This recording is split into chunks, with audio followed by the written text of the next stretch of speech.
Hello and welcome to Curdcast, the podcast for people who like to eat cheese. I'm your host, Jen Mason, and with me today is my good friend and our co-host, Julie Faye Balzer. Hello, Julie. Hello. Welcome to Goatapalooza.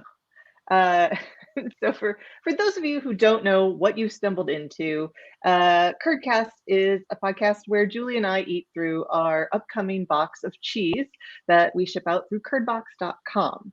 So it is really fun to listen along. It's even more fun to eat along. So if you want to get your box for the next month, you can go to Curdbox.com. I'll remind you about that at the end. But we basically will eat through all three cheeses and three pairings, which myself and my team have put together. It all revolves around a story, and there's also a Spotify playlist on top of it, and it's just fun. It's just really fun, and we're here talking about the February 2022, which I think is our 44th box. What? Which is crazy, I know. Which is so funny because it's 2022 and it's 44. I don't know. It's double the year. Congratulations. Yeah, super excited. So thanks everybody. We have people who have been subscribing since the very beginning. You guys are rock stars. And today we are celebrating Goatapalooza. I am so psyched about this box. So why am I so psyched? Oh, sorry, that was your question. Why are you so psyched? All right, I'm going to do both parts of the podcast.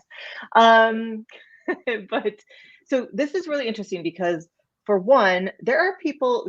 Goat cheese is not a universally loved cheese, and we make a cheese box that we hope everybody will always love. And so it's a really scary thing to do. 3 goat cheeses in it. Will we scare everybody away? Just let you know, there will not be another box this year that has 3 goat cheeses in it if you're listening. But what we have in here is 3 different sort of realizations of a goat cheese, goat's milk cheese, because we do believe if you don't like goat cheese, you just haven't tried the right one. Hopefully the right one is in this box and we can teach you a lot about it. So there's some, we kind of think of these as our gateway cheeses, and we'll get to talk about that. The other reason why this is so great is because goat cheese is so different overall as a group than cow's milk or sheep's milk. The pairings are going to be really fun in this box. So it's like highlighting pairing with goat cheese as well as like understanding goat cheese better. And goat cheese is just not a soft fresh chev. It's lots of different things, and it comes from all over. I think we should dig in with our first cheese, which I think is the friendliest in this entire box. It is a perfect way to get people to fall in love with goat's milk cheese, and it is the Gouda. This is our honeybee goat Gouda. It is, we've had aged Gouda in the box. We will have aged Gouda again. So this one is whiter than a Gouda because it's not cow's milk, because it's goat milk. But this cheese, which is just 4 to 6 months old, it's not aged as much. They actually add a little bit of honey into the goat's milk during the cheese making process, which makes it super sweet. Yeah, I think that most people's objections to goat flavored things is usually they find it kind of gamey or musky somehow. Yep. And I would say the really surprising thing about this cheese is I don't think I would ever say it was goat if I were just like guessing. It's salty, so I might say like sheep if I was thinking about it. Yeah. But it definitely has that sweet. And the thing that's so interesting about this box in general is I did expect there to be that kind of goat milk smell. Do you know what I mean? Coming off of it. But this has been out for a while here. And it's a very flowery smell almost that comes off of the things in this box. Yeah, I think we did a good job putting together this box, but I'm glad that that's coming across to you. So a goat's milk Gouda is kind of the easiest way to get somebody to love a goat's milk cheese. A goat's milk cheddar is also, we've had one in recently, so we didn't want to put that one back in here. But Gouda in general is very, very well loved in all of its forms, smoked and not smoked, and it's just an easy cheese to love. So if you're somebody who likes to do a cheese board, like one of the traditional ways is to make sure you're representing all the different milk types, and you're like, I don't know if I can find a goat's milk cheese that everybody's going to love, I would go for a Gouda. And this one is, it's interesting, this one company, Cheeseland, who imports the Dutch cheeses, was started by somebody named Jan Koos in 1982. His grandfather actually sold Dutch cheese, which was probably Gouda and Edam cheese, in Holland by bicycle. So I think that is a fascinating story. I just want to see somebody selling wheels of cheese. As somebody who also owns a cheese store, trying to put that store on a bike seems like a very difficult job. Yeah, and so this is it's a vegetarian rennet. It's coming from Holland, but actually imported by an American company, and very, very fun. And I think next what we're going to try is the garrocha. So this is a funny one. It's spelled Garrotxa, and we jokingly say that it's, the cheese that tastes better than it spells. I thought you were going to say it's the cheese that chokes you, because that's what I think of as the word, garrocha. You know what I mean? Garrote is something like, is a garrote, or, like when is the thing so if you're trying to pronounce it for other people, the TXA is kind of a cha, like a CHA sound. So this is made by Saint Gilles, and I've actually been to I've met the cheesemaker, and I've been to their property in the Pyrenees Mountains, sort of Catalonia part of Spain. And it's so fascinating because in Spain, so this it's got a kind of a firm rind. This rind is edible. I wouldn't necessarily eat it. It's not delicious. It's not necessarily made to be eaten, but it makes a good handle. But it was so great to go to their space and see how they made it. We went up. We were the only ones there. We got a private tour, and then we sat and ate some cheeses that you could only get locally. But when you're in Spain, and you've been to Spain a number of times, the garrocha there and the manchego are so much more supple and so much younger, because they eat them within 3 months or sooner. The first time somebody brought me out a plate of cheese, I asked what the cheese was, and they said garrocha and manchego, and I was like, no, what is this cheese? I thought maybe they didn't understand what I said, and then I realized it's just that we can't get it that fresh.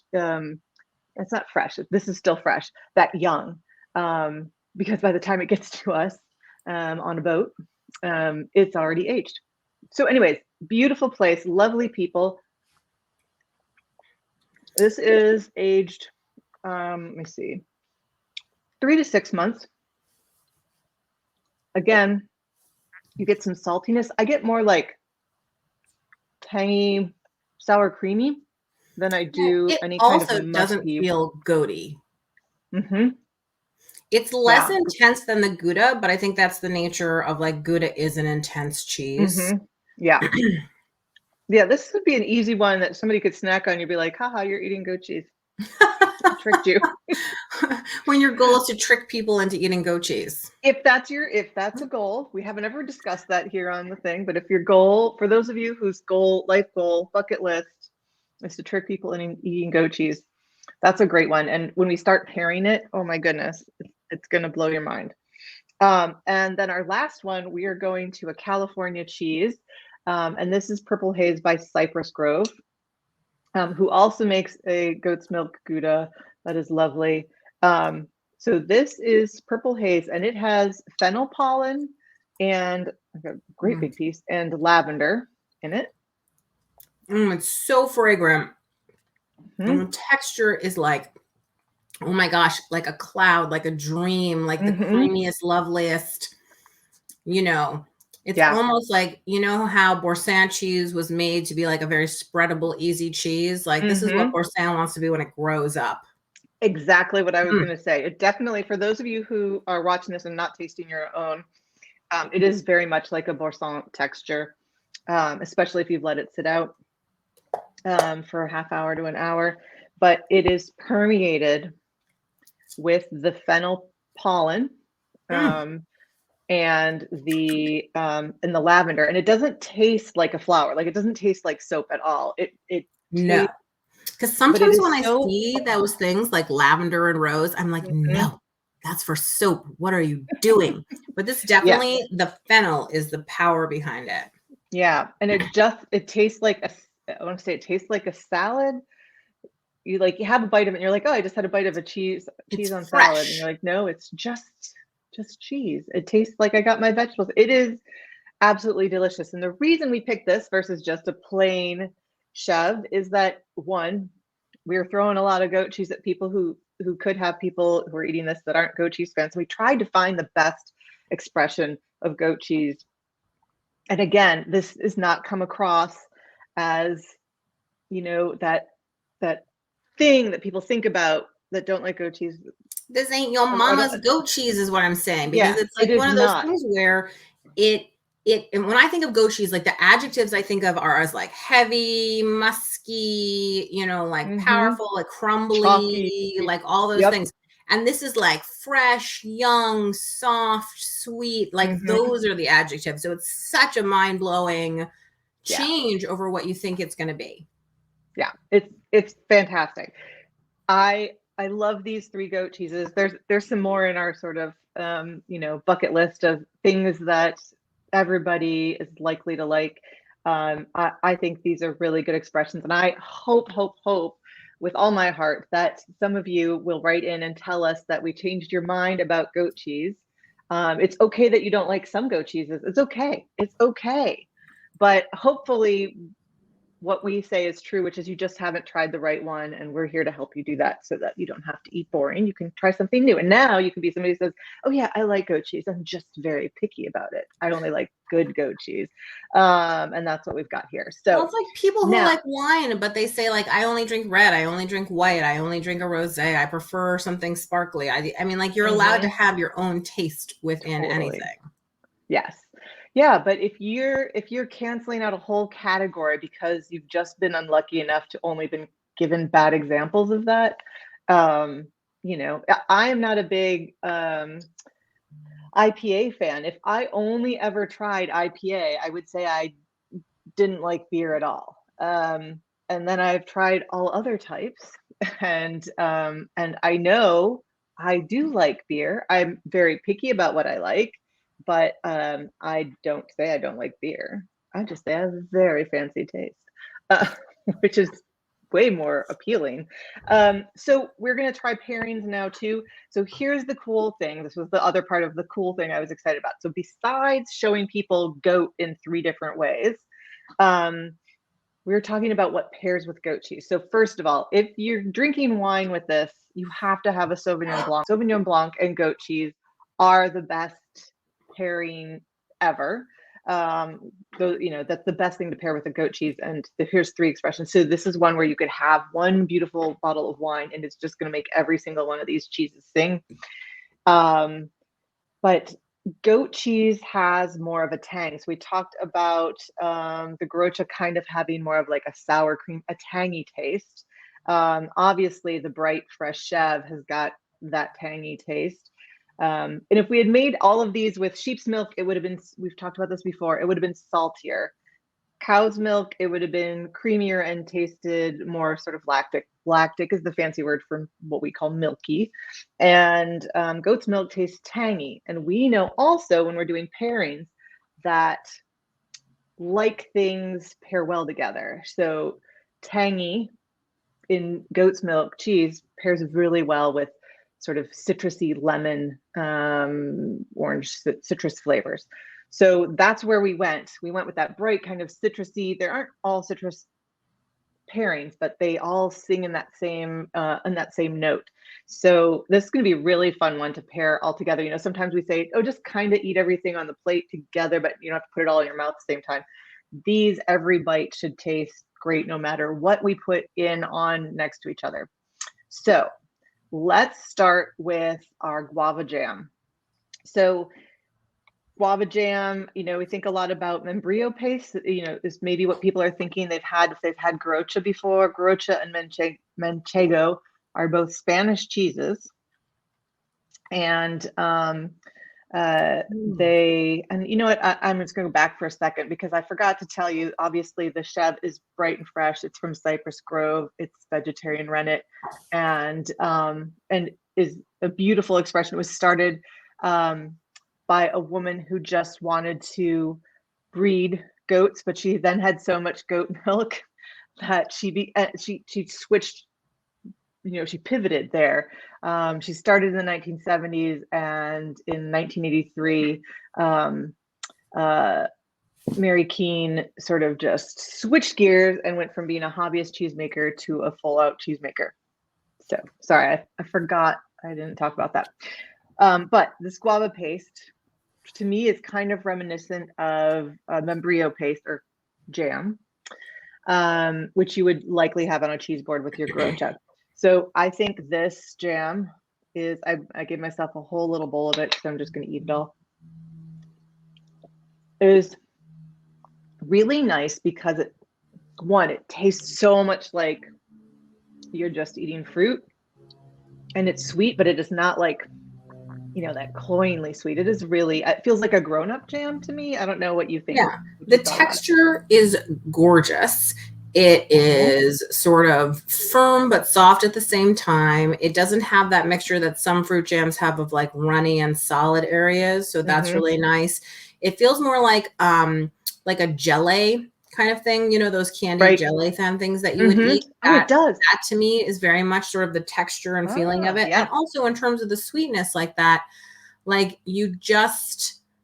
I'm trying to think how to explain it the best that I can. If I had a spoonful of like Smucker's jam, I'm sure I would enjoy it, but I think I would also be like, woo, I'm going to close the jar. That's enough. I'm not going to sit there with an open jar eating it because it's very, very intensely sugary. This is still sweet. I mean, guavas are sweet anyway, but it doesn't have quite that like candy. It doesn't have guava flavor taste to it. I don't know if I'm making sense. Sometimes people try to like up the flavor of something by putting in like the essence of it, and then it tastes like you're eating a Jolly Rancher version of it, and this doesn't have that.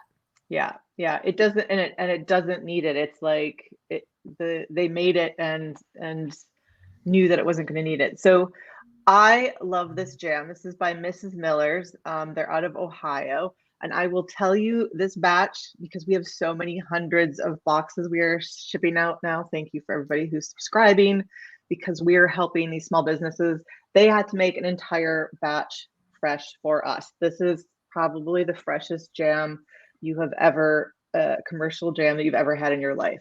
It was made with love. They were very excited to be in the box. We're very excited to have them. So good. Fresh ingredients. It's homemade, and it's canned in Ohio's Amish country. It's beautiful. So super excited about it. But this is also, it's got that little sort of tanginess, which is lovely. But next up are our ginger snaps. Now here's an interesting thing. So we're going to get to talk a little bit about things that are still happening because of the pandemic. We talked about it before, the supply chain issue, and I'm sure everybody's running into this at their grocery store. I was reading yesterday, like baby formula is a struggle again to get, like, and you never know why. Like everybody could be there to make whatever the product is, but they don't have the plastic wrapper or the staple or the seal. And you kind of never know, and you can only plan ahead so much. You don't know which thing you should order extra of. There's been like great shortages of cardboard, and like cardboard box places are allotting people a certain amount, so they're not letting anybody go crazy over it, so everybody can keep getting some stuff. So because of that, people are either going to get one of two different cookies, and you have both of them. I don't know if you opened both of them, but we have an orange and a lemon ginger snap. Oops, there's two in that hand. and they look very similar. I put mine in alphabetical order so that I would know. So it's my lemon. I think the orange is slightly darker than the lemon. It is minor, and it may be psychosomatic for me because I know which side is the orange and which is the lemon, but I think it's slightly darker. And I think when you smell them, you definitely get more orange with the orange one. So on the list of things I hate is marmalade and orange flavored things. That's pretty good. Not gonna lie. Yeah, the ginger in there really cuts. I am not a marmalade fan either. That's really interesting that I'm just learning about that now. I'm gonna try the lemon. These are made by Nyakers. I'm probably pronouncing that wrong, but it's a Swedish company. And oh my goodness, they're so good. I love the ginger snap. This is maybe one of the best. And salty. And this is like the cookie of my dreams. Yeah. Oh, this would be so great with some tea. It'd be great with tea. You know what it'd be great with is like, I can totally picture having it like with a little dish of ice cream or like in a little sorbet cup or something. And it's a nice little accent. Oh, I'm having fantasies of all sorts about these cookies. These are outstanding. But they're really fantastic. How they're going to pair with cheese, Jen. Wait till you try them. And another use, because there's a lot in here, but there's not enough, I think, for the cheese. I think I would eat them all right away. But if you had more, you can make one of those icebox cakes where you just layer these and the whipped cream, layer. Oh, would be such a refreshing summer dessert. My goodness. Really great. It's the original recipe from 1952. They are making some crunch on them is really good too. Sweden. Like the way they break apart, the texture, the whole, the whole experience of these cookies. I haven't heard of this brand before, but I am into it now. Yeah, they're really fantastic. Okay, so again, we're looking at the citrus. We're kind of just looking at 3 different versions of citrus. Now, our next thing, and I don't want you to eat one yet, unless you've already had it and then just lie to me, are Zesty lemon, rosemary nuts. They're from the Isidore Nut Company. Made by Tasia Rosenfeld-Kellen. She named it after her grandfather, who, sought out organic food even back in the 1950s. So I'll come back to, because I want to talk about who Tasia is using to make these products. But when I think of a lemon rosemary nut, I have this vision of what I think it's going to taste like, or what I want it to taste like, and what I think it probably will taste like and let me down. I'm let down a lot of times by nuts, or they taste fine, but they don't taste like what I thought they would be. And when I ate these, I was like, that is exactly the flavor I had in my mind. And I've never had anything like this, a zesty lemon. So anyway, so now I want you to just think about what you think what you want them to taste like, and then tell me if that matches up to what you actually taste.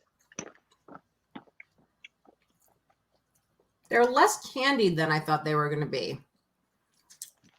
I kind of imagined melting lemon sorbet on them and then throwing a handful of rosemary at them. I'm a literalist. Now, are you a fan of rosemary, or are you a not rosemary fan? I love rosemary. I do too. So I'm not a good judge of this, but I really feel like the lemon and the nut temper that rosemary. Nuts also. That's interesting. Like the cashew tasted very different than the walnut. Obviously those nuts do taste different, but something even about the flavoring on it. Do you know what I mean? Yeah. It's interesting. You put the same flavoring on all 3 nuts and you get 3 different nuts still. Which is very, very nice. I like getting the mixture. So we've got 3 different lemony flavors here. Guava, the ginger, and actually ginger also. Even if it didn't have the lemon in it, ginger with goat's milk is always great. Real good. It is time to pair away and tell me what you think. And tell me where you're going to go. Okay. Lemon cracker. And then the yummy chev for a creamy treat. Nice. It's exactly what I was going to go for too, but my tongue keeps sticking to it. What do you think, Cookie? I think I even called it a cracker instead of a cookie because mentally putting cheese on a cookie seems cray-cray. That's really good because it does add that like creamy softness to it. I'm going to go Gouda and Guava because I believe in alliteration. Good choice. That's a fine combo. Gouda can be an overpowering flavor to me sometimes. Like that's one of the problem areas I have with pairing Gouda is that I find that sometimes you have to find something that is strong enough to fight it, but doesn't have a flavor that's too contrary.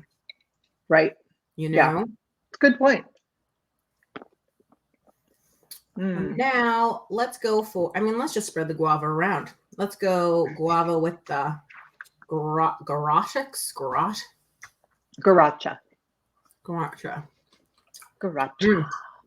Cha-cha-cha. Now, in this bite, I feel like the guava overpowers the Garacha a little bit. It's delicious. Maybe you had too much guava on it. Possible. Yeah, I really like the, I tried the Gouda with a cashew, and it was amazing. It totally changed the Gouda entirely. Do you think it really brought out its nuttiness? Could you eat the Gouda with a cookie, or is that like Weird Town? Oh, yeah. No, I would. I think that ginger will really play nicely with the sweet. Okay. Orange cookie, Gouda going in.